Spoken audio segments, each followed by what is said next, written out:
Do you think the NFL is scripted? Does the relationship between the NFL and sportsbooks leave a funny taste in your mouth? Well, I've got some great news for you, because I'm here to explain how it all works. So sit back, relax, and let's get into it. Oh, and spoiler alert, as to whether or not the NFL is scripted.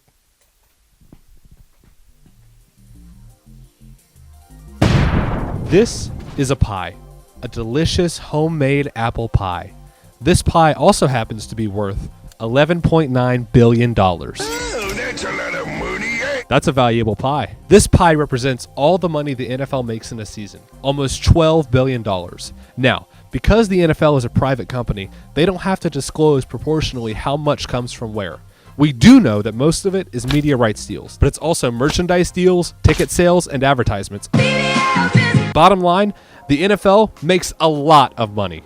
Now, let's rewind back to 2018. The United States Supreme Court just legalized a state's right to allow sports betting in Murphy versus NCAA. Over the course of 3 years, slowly but surely, individual states began legalizing recreational gambling for sporting events. Here we are today. Because of this, the NFL wanted to implement a regulated framework to prevent abuse of this new industry. So in 2021, the NFL partnered with 7 approved sportsbooks to bet on NFL games with, making it officially official. Let's go back to our pie. Now, exact figures are not known, but according to ESPN, it's estimated that these gambling deals total around $1 billion in value. That means that these companies pay the NFL for the rights to license the league's players and games in their own apps and services. So, $1 billion is about this much. It's an alright slice of pie. This is an alright slice of pie. But can anyone explain to me why the fuck would you give a fuck about this if you got all of this? It's actually pretty good. Shout out Walmart. Do it live! Fuck it! Alright, so far I've covered half of the finances. I've explained the NFL's relationship with sportsbooks, but I haven't covered the gambling company's finances. More specifically, how they make a profit. And just think about it for a second. Do you know how they make a profit? The seemingly obvious answer is that sportsbooks profit when you lose, right? Wrong, because for every loser when a bet is made, there's also a winner. Here's how it actually works.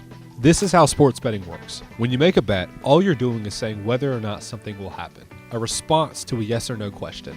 Regardless of whether it's money line, spread, total, or a prop bet, the answer you will always give at the end of the day is yes or no.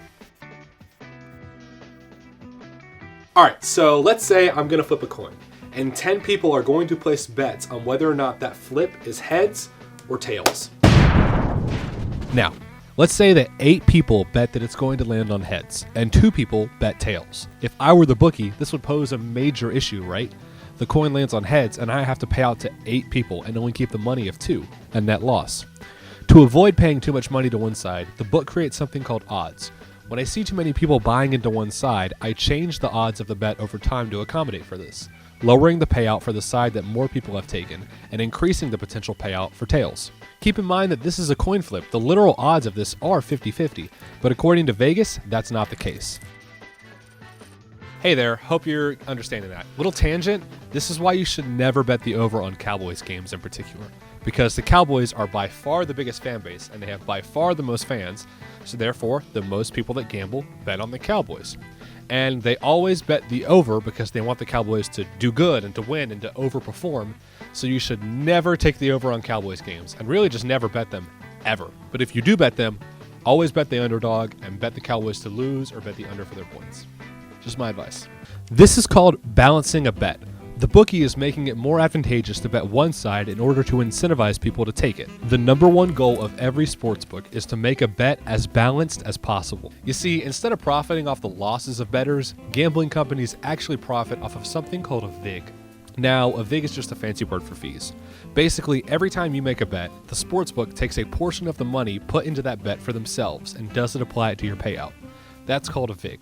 It's their profit. Because of how VIG works, a sports betting company's goal is to balance the bets, with 50% of bettors gambling on one outcome and 50% betting on the other.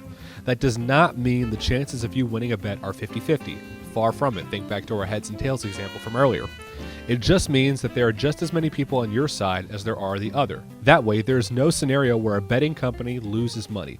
The only outcome that's kind of disadvantageous is something called a push, which they actually don't lose any money. It just means you get your money back, and it's when there's like a weird tie system where, you know, you bet an over-under and the point total is like right on that line. Basically, if the outcome results in neither over or under or heads or tails or whatever, you get your money back, but it's not a loss for the company. Do you see what I'm getting at here? It makes no sense for a betting company to want to rig a game.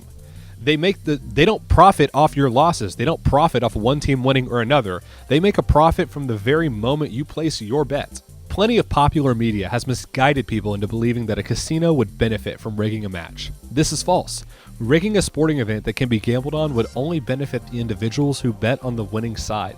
In fact, it makes no sense for gambling corporations to even want to rig a game. They profit the same amount regardless of whoever wins. I feel like Stephen A saying, Stay off the weed.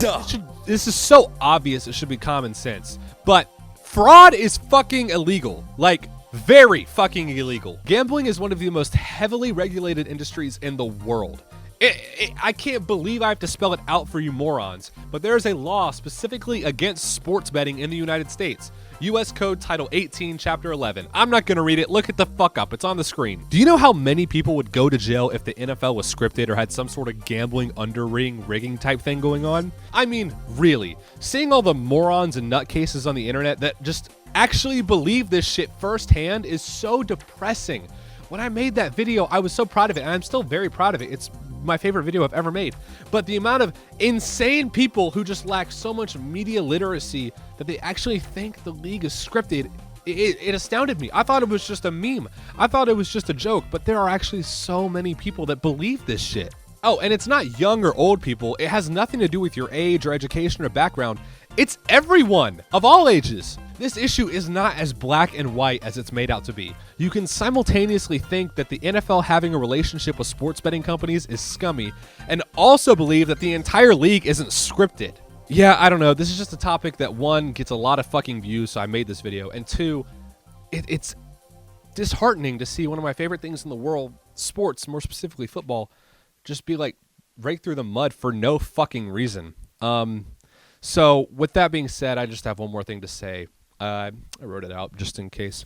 People who claim the NFL is rigged are misinformed, immature people who are unable to handle things not going the way they want in sport.